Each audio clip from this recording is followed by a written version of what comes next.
छत्रपती शिवाजी महाराज आणि महामानव डॉक्टर बाबासाहेब आंबेडकर या तमाम बहुजन समाजाची अस्मिता असणाऱ्या महामानवांबद्दल राहुल सोलापूरकर नावाच्या विकृतीने परत एकदा गरळ ओकलेली आहे।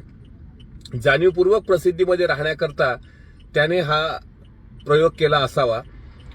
सोलापूरकर हा नेमकी कोणाची औलाद आहे, तो कोणाच्या पठडीत जगतोय, त्याचे कोणाशी संबंध आहेत हे अख्ख्या महाराष्ट्राला आता चांगल्या पद्धतीने माहीत झालंय।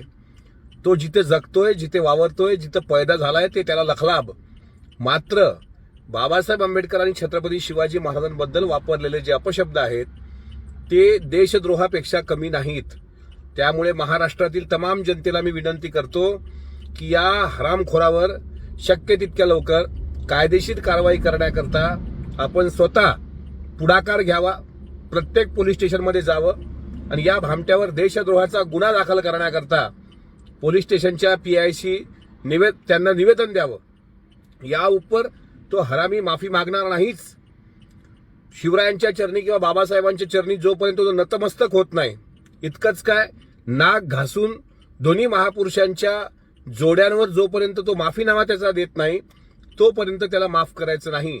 तो जिथे दिसेल त्या ठिकाणी मी त्याचं थोबाड फोडल्याशिवाय राहणार नाही हे या निमित्तानं सांगतो। आणि सोलापूरकरची जो जीभ छाटेल त्याला सुद्धा 1 लाख रुपयाचं रोख बक्षीस मी या निमित्तानं जाहीर करतो।